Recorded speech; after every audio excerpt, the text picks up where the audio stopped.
Hello friends, आज के इस वीडियो में हम लोग सीखेंगे C++ लैंग्वेज के अंदर रिकर्सिव फंक्शंस को डिफाइन करना और इस्तेमाल करना। आप देख रहे हैं आपका अपना YouTube channel coding with Cybotech. तो आइए बिना समय गवाए हम लोग चलते हैं डेव C++ के स्क्रीन पे। एक छोटा सा प्रॉब्लम है। सपोज देखिए, पहले मैं आप लोगों को समझा देता हूं, बहुत ध्यान से समझिएगा। मुझे फैक्टोरियल निकालना है 5 का, ठीक है। अब मैं चाहूं तो इसके लिए नॉन रिकर्सिव फंक्शन बना सकता हूं, लेकिन अब पहले समझिए रिकर्सिव फंक्शन होता क्या है। वैसा फंक्शन जो खुद के बॉडी के अंदर से खुद को ही कॉल करता हो, पैरामीटर को बढ़ा के या घटा के, that is called recursive function. और वैसे तो रिकर्सिव फंक्शन का भी बहुत सारा टाइप है, लेकिन 2 टाइप के रिकर्सिव फंक्शंस जो है ना, वो आपके पास ज़्यादातर यूज होते हैं, जिसमें पहला है डायरेक्ट रिकर्सिव फंक्शन और दूसरा है इनडायरेक्ट रिकर्सिव फंक्शन। तो आज के इस वीडियो में हम लोग दोनों रिकर्सिव फंक्शन के बारे में जानेंगे। पहला है डायरेक्ट रिकर्सिव फंक्शन और दूसरा है इनडायरेक्ट रिकर्सिव फंक्शन। और सेम प्रॉब्लम के लिए हम लोग इसको देखेंगे। प्रॉब्लम क्या होगा? फैक्टोरियल निकालना। तो पहले हम लोग समझते हैं डायरेक्ट रिकर्सिव फंक्शन के एग्जीक्यूशन को। देखो यहां पे आपको फैक्टोरियल, फिलहाल मैंने एग्जांपल के लिए 5 लिया है, 5 का निकालना है, ठीक। तो अब ध्यान दो, किसी भी नंबर का जो फैक्टोरियल होता है ना, उसका फॉर्मूला होता है मैथ्स के हिसाब से। जैसे 5 का फैक्टोरियल निकालना है ना, तो आप लिखोगे 5 इंटू 4 का फैक्टोरियल, ठीक है। ये तो हो गया एक चीज। उसी ढंग से अब जब 4 का फैक्टोरियल आएगा तो ये हो जाएगा 5 इंटू 4 इंटू 3 का फैक्टोरियल। फिर ये हो जाएगा आपका 5 इंटू 4 इंटू 3 इंटू 2 का फैक्टोरियल। फिर ये आगे और टूटेगा तो 5 इंटू 4 इंटू 3 इंटू 2 इंटू 1 का फैक्टोरियल होगा। अभी इसके आगे और भी टूटेगा, बहुत ध्यान से समझिएगा इस चीज को। अगले बार क्या हो जाएगा? ये 5 into 4 into 3 into 2 into 1 into 0 का फैक्टोरियल। और ध्यान दीजिए, 0 का जो फैक्टोरियल होता है ना, वो होता है 1। तो देखिए सबसे पहले 5 का फैक्टोरियल कॉल होगा, लेकिन 5 का फैक्टोरियल कंप्लीटली एग्जीक्यूट नहीं होगा। ये 4 के फैक्टोरियल को कॉल कर लेगा, 4 का फैक्टोरियल 3 के फैक्टोरियल को कॉल कर लेगा, 3 का फैक्टोरियल 2 के फैक्टोरियल को कॉल कर लेगा, और 2 का फैक्टोरियल जो है 1 के फैक्टोरियल कॉल करेगा, और 1 का फैक्टोरियल जो है वो 0 के फैक्टोरियल कॉल करेगा। तो सबसे बाद में जो आएगा कॉल होगा 0 का फैक्टोरियल, वो सबसे पहले एग्जीक्यूट होगा। इसका मतलब है कि कोई भी recursive function last in first out theory पर ही काम करता है, कॉन्सेप्ट पर ही काम करता है। तो कहीं ना कहीं जैसे रिकर्सिव फंक्शन का, चाहे वो डायरेक्ट हो इनडायरेक्ट हो, जैसा भी हो, उससे मतलब नहीं है, लीफो कॉन्सेप्ट पे काम करता है। तो यही चीज हम लोग यहां पे देखेंगे। देखिए यहां पे अब हमको यहां फैक्टोरियल निकालना है, तो यहां हम लिख देते हैं सी आउट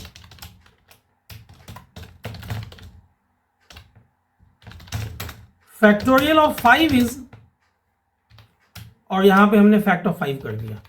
अब देखो यहां INT फैक्ट हम लोग बनाते हैं, जिसमें अपने पास n में नंबर रखा हुआ है, जो कि बाहर से फंक्शन जब कॉल होगा तो ये पास हो रहा है ना। अब n का ही तो आपको फैक्टोरियल निकालना है।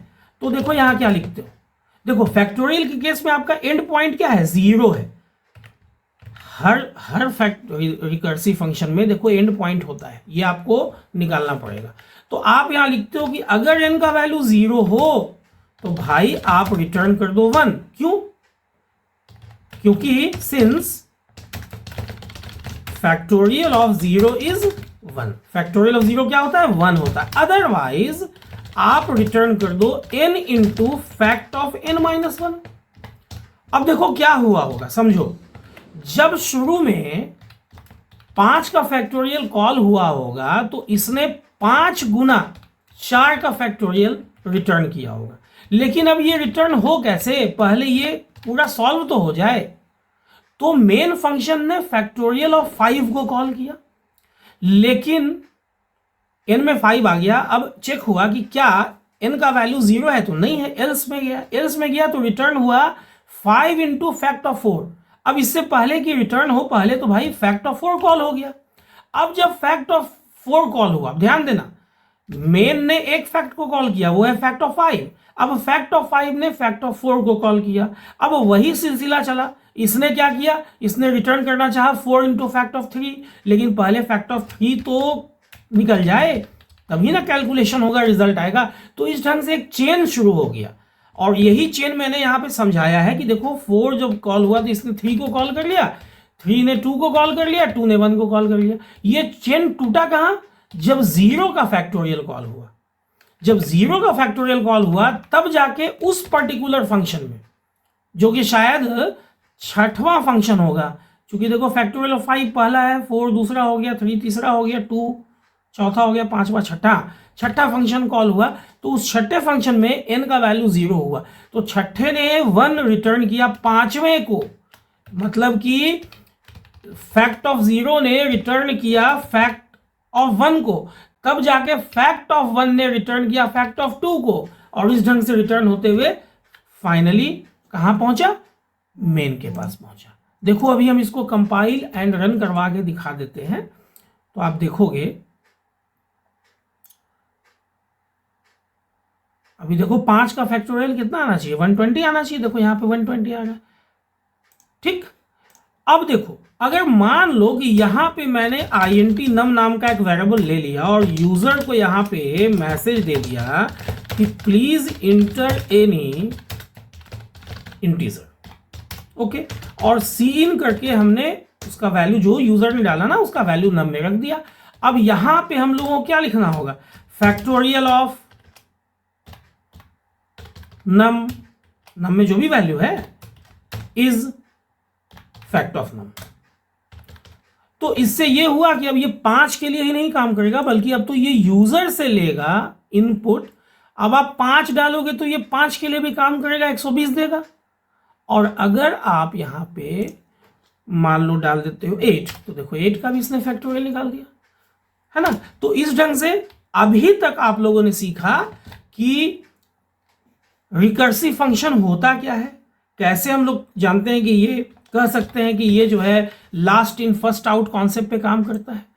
और इसमें हम लोगों ने अभी तक जाना डायरेक्ट रिकर्सिव फंक्शन को। अब देखो एक दूसरा रिकर्सिव फंक्शन है इनडायरेक्ट रिकर्सिव फंक्शन। यहां पे क्या होता है, हम लोग सेम एग्जांपल को देखेंगे, फैक्टोरियल ही निकाल के देखेंगे। यहां पे क्या होता है ना कि एक फंक्शन 1 मान लो 5 के लिए कॉल हुआ, तो ये क्या करेगा, ये 5 गुना दूसरा फंक्शन 2 को कॉल कर देगा 4 के लिए। और ये जो है अब फंक्शन 2 क्या करेगा, ये 4 गुना फंक्शन 1 3 के लिए काउंट कर देगा। अब देखो यही चलता रहेगा, है ना। तो देखो अगर मान लो ऐसे ही हम लोग बढ़ते रहे तो ये फैक्ट f1 3 जो है वो क्या करेगा, ये 3 इंटू f2 2 को कॉल कर लेगा, और ये क्या करेगा, ये 2 इंटू f1 1 को कॉल करेगा। देखो दो फंक्शन का कॉपरेशन यहां पे हो रहा है, मिलके 2 फंक्शन काम कर रहा है।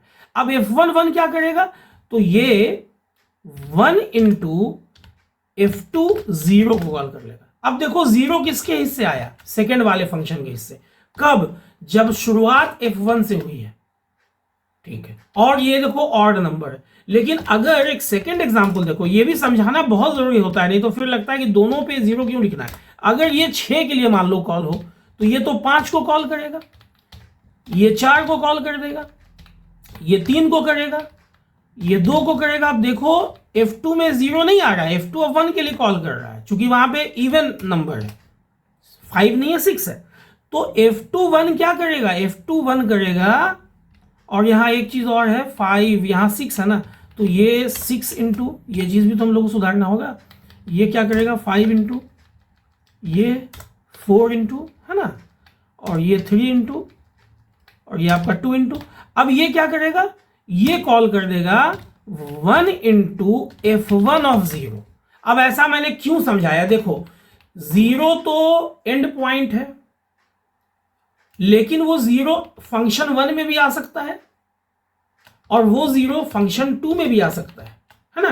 तो अब इसी चीज को हम लोग यहां पे लेके चलते हैं। देखो यहां पे अब हम लोग क्या करेंगे, बात बहुत ध्यान से समझना। मैंने यूजर से एक नंबर लिया है और मैंने फैक्ट को कॉल कर लिया है जो मेरा पहला फंक्शन है। ओके, या आप चाहो तो चलो इसको फैक्ट 1 बना लो, ठीक, फैक्ट 1 बना लो।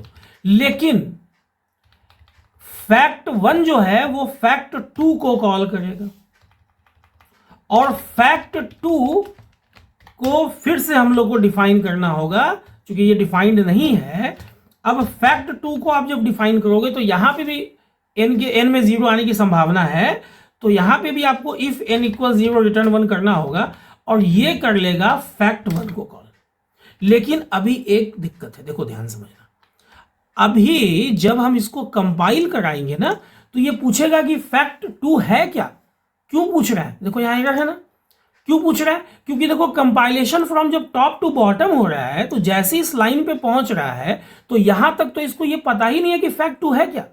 फैक्ट 2 तो आने वाले भविष्य में मिलेगा, अभी 8वें साल में है और फैक्ट 2 का डेफिनेशन 10वें साल से मिलेगा। तो ये तो मामला गड़बड़ हो गया, ऐसा तो होना नहीं चाहिए। तो इसका एक सॉल्यूशन है कि आप प्रोटोटाइप डिक्लेरेशन कर दो फैक्ट 2 का, मतलब उस फंक्शन का प्रोटोटाइप डिक्लेरेशन कर दो जो बाद में आ रहा है। यहां पे मैं लिख देता हूं प्रोटोटाइप डिक्लेरेशन, और देखो इसी वजह से प्रोटोटाइप डिक्लेरेशन का एक्चुअली कॉन्सेप्ट लाया गया। अब ऐसा करने से क्या हुआ ना कि कंपाइलर को ऑलरेडी पता है पहले ही ये तीसरे लाइन से कि जहां कहीं भी फैक्ट 2 मिलेगा तो आप समझ लेना कि वो एक फंक्शन है जो एक सिंगल आईएनटी आर्गुमेंट के साथ काम करने वाला है और उसका रिटर्न वैल्यू आईएनटी है। तो अब इसको जब मिलेगा ना यहाँ पे तो पिछले बार की तरह ये एरर नहीं देगा। अभी देखो इसको आप कंपाइल एंड रन करके, अब देखो ये भी आपका सेम काम करेगा। यहां पे आपने 2 फंक्शन का सेट यूज किया। अब मान लो मैंने यहां पे डाल दिया 8, या चलो 7 डाल देता हूं। देखो 7 का 5040 दे रहा है। तो डायरेक्ट और इनडायरेक्ट रिकर्सिव फंक्शन में बस यही अंतर है कि जहां डायरेक्ट रिकर्सिव फंक्शन अपने बॉडी के अंदर से खुद को कॉल करता है, वहीं इनडायरेक्ट रिकर्सिव फंक्शन जो है ना वो 2 फंक्शन का, या हो सकता है कभी कभी 2 से ज्यादा फंक्शन का भी सेट हो, आपस में मिलकर काम करता है साइक्लिक फॉर्म में। जैसे 2 फंक्शन है तो F1 ने F2 को कॉल किया, फिर F2 ने F1 को कॉल किया, फिर F1 ने F2 को कॉल किया, एंड सो ऑन, यही चलता रहता है। मान लो 3 फंक्शन होगा, F1 F2 को कॉल करेगा, F2 F3 को कॉल करेगा, F3 वापस से F1 को कॉल करेगा, तो एक साइकिल बना के चलेगा। ठीक है, ये और ऐसा नहीं है, इसके अलावा और भी रिकर्सिव फंक्शंस होते हैं। आने वाले वीडियोस में मैं उन सारे को भी कवर करूंगा और वैसा जितना भी प्रॉब्लम है जो रिकर्सिव फंक्शन से बन सकता है उसको भी मैं आप लोगों को बना के दिखाऊंगा। जैसे फिबोनाची सीरीज का प्रॉब्लम होगा, या फिर आपका पावर का प्रॉब्लम होगा, है ना, टावर ऑफ हैनोई का प्रॉब्लम होगा, तो उसके लिए सीरीज में बने रहेंगे। उम्मीद करता हूं कि आज के इस वीडियो को देखने के बाद आप लोगों का रिकर्सिव फंक्शन का कॉन्सेप्ट क्लियर हो गया होगा, बहुत सारा ऑब्जेक्टिव इससे डील हो जाएगा, और ये भी पता चला होगा कि बेसिकली 2 तरह के तो मेजर रिकर्सिव फंक्शंस होते हैं। पहला है डायरेक्ट रिकर्सिव फंक्शन और दूसरा है इनडायरेक्ट रिकर्सिव फंक्शन, और दोनों के कॉलिंग स्टाइल में भी आप लोगों को फर्क समझ में आया होगा। लेकिन ये बात भी समझ में आई होगी कि रिकर्सिव फंक्शन चाहे जैसा भी हो, ये लीफो के कॉन्सेप्ट पर, मतलब कि लास्ट इन फर्स्ट आउट के कॉन्सेप्ट पर काम करता है, या इसी को ध्यान दीजिएगा, LIFO last in first out. आप ऐसा नहीं कर सकते फर्स्ट लास्ट इन हुआ ना तो फर्स्ट आउट हुआ, तो आप ऐसा कर सकते हैं कि जो लास्ट आउट है, जो लास्ट आउट है वो फर्स्ट इन है। ऐसा कर सकते हो क्या? देखो लास्ट इन है और लास्ट इन वाला फर्स्ट आउट हो रहा है, मतलब कि कौन फर्स्ट इन वाला लास्ट आउट हो रहा है। आप इसको फीलो भी कर सकते हो, सेम चीज है, समझो ना, फर्स्ट इन लास्ट आउट। तो जो सबसे पहले कॉल हुआ वो सबसे बाद में एग्जीक्यूट हुआ है, उसका एवेल्युएशन सबसे बाद में हुआ है। तो ऑब्जेक्टिव में कहीं कहीं पर लिफो आएगा तो आप तो आसानी से मार दोगे, लेकिन अगर मान लो कहीं कहीं पे फिलो आ गया तो वही सेम कॉन्सेप्ट है, लास्ट इन फर्स्ट आउट को ही फर्स्ट इन लास्ट आउट भी कहा जा सकता है।